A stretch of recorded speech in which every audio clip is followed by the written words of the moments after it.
I'm Dr. Leila, a California board-certified family and cosmetic dentist, and the proud owner of Leila Hariri Clinic in Dubai.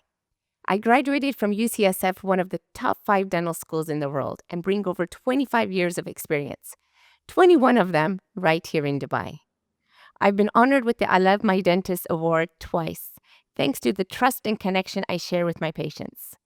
My mission is to transform smiles, build lasting relationships, and make dental care something you can feel confident about. Join me as I share expert advice, stories, and insights to help you achieve the healthy, beautiful smile you deserve. Welcome back to Ask Dr. Leila. And today I'm joined by a wonderful dental technician specialized in orthodontics, dear Thanos.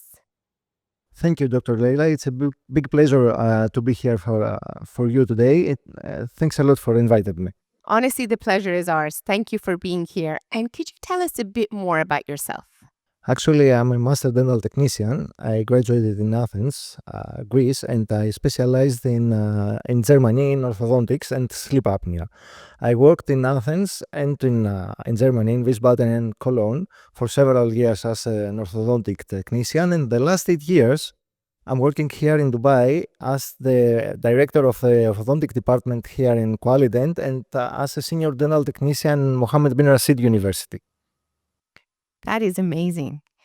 And let's start with the big picture. What treatment options are available for people who are suffering from obstructive sleep apnea? Actually, for obstructive sleep apnea, they have several approaches. One of them is the surgical approach. However, this is not our field today. I think that one of them is the Mandibular Advancement Device and another one is the CPAP. Actually, both of them, they have results, and both of them, they're working with a different way. Okay, great. How does the mandibular advancement work? The mandibular advancement work with the same principle. They advance the lower jaw in a little bit forward position, so that means that we keep more space for the air. We open the airway so the patient can breathe more easier. And for our viewers, are these devices discreet? Can they adapt them into their lifestyle? Could you show us the different types that you have brought here today? Actually, today I brought some devices here so I can show you how they look like and how they are working. This one is a device that it's with a traditional way fabricated. Actually, that means that the technician fabricated on the bench and it's been fabricated by hand. This is the way that we're working before we are going to design the appliances and on the computer. Okay, it's a night guard, upper and lower, which are connected together with two connectors. These connectors allow the patient to advance and to hold the lower jaw in a little bit forward position. I have another one that it's not connected. It's two pieces. This one works also with the same principle. The lower appliance, the lower part of the appliance, hold the lower jaw in an advanced position. It's adjustable, and the patient can adjust it and move a little bit forward the lower jaw in case the doctor need it. Another one is a computer fabricated device, computer designed and milled appliance is called the subtractive fabricated device. It's actually two pieces as well. The lower and the upper works with the same principle like the other one. What was the name of this? Actually, it's SM, subtractive manufactured. That means that this appliance has been designed on a computer and has been milled. It's not fabricated with the traditional way on the bench. Got it. Of course, we polish it, but the whole process is completely different like the other devices that we are doing, and we have fabricated on the lab working by a technician on the bench. Makes sense. Okay. And is this also another one? This is another one. This works again with the same principle, but there are some small differences. There is a hook, so the lower the lower jaw is holding on the advancement position as well. Actually, all these devices, they don't have so big differences. They work with the same principle, but there are some differences in the way that they hold they hold the new position, the new advancement position Correct. for the lower jaw. So as a dentist, I have to then ask, because we have so many options, how do I know what is the correct one for my patient?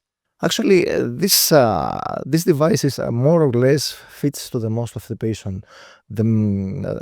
You have to discuss with the patient which one is gonna be more comfortable with them. You're going to show them maybe some samples to the patient. On the other side, you have to discuss with your technician as well, just to see if the patient has a deep bite or a big overjet, or maybe some teeth are missing. So you have to cooperate with your technician just to find which one is the most suitable for your patient. So as always, we mention teamwork.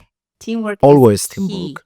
So, and I tell patients, I said, it's what it's between me and you and our technicians. So we all have to be involved in this to make it work. Yeah. It's a teamwork if you want to succeed.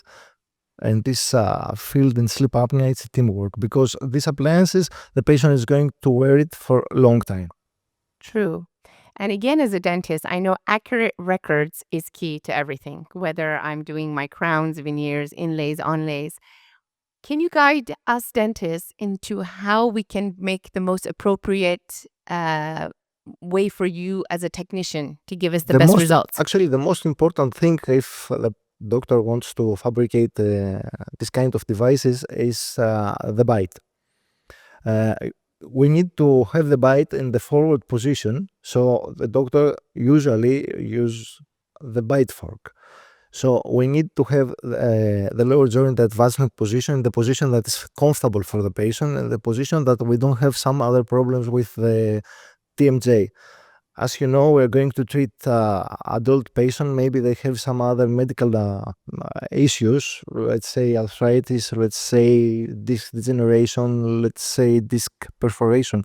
So we have to check about the bite. People that have these, we should not be treating them, or? Of course, but the doctor should be a little bit more careful with the bite. Shouldn't be in too much advanced position, because all these devices, you know that it's adjustable. So you have the allowance in the future just to advance more the lower jaw if you want more results.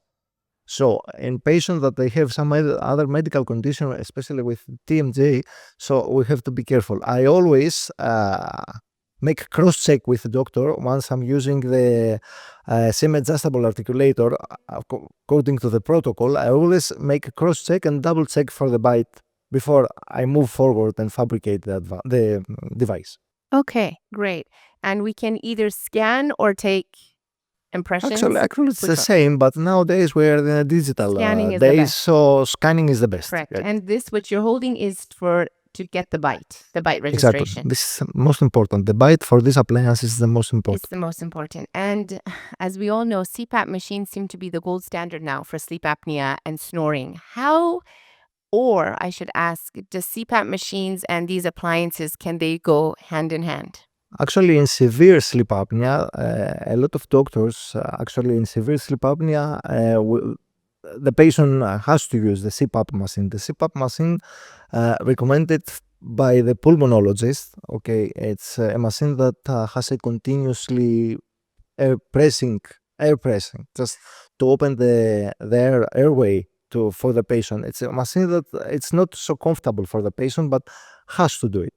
Sometimes we have to fabricate this kind of devices, and to combine, the patient has to combine also with the CPAP, which it's not so comfortable, but it's something that the patient has to do it. Also, we have to make some differences. We have to modify these appliances just to connect the tube of the CPAP machine to connect on these appliances.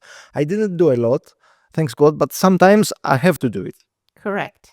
So is it true to say that if we give such an appliance and it doesn't work, then we know more likely they need the CPAP machine? Yes, this There's a scale, correct? Mild or this- moderate, you can. if in case you recommend this kind of appliance to your patient, doesn't mean that he will stop have sleep apnea incidents or he will stop snoring. It has to do with other things, with other lifestyle things. I was going to That get to means that. if the Yes. patient has a big BMI, okay, it's impossible just to stop snoring and to stop have sleep apnea incidents Absolutely.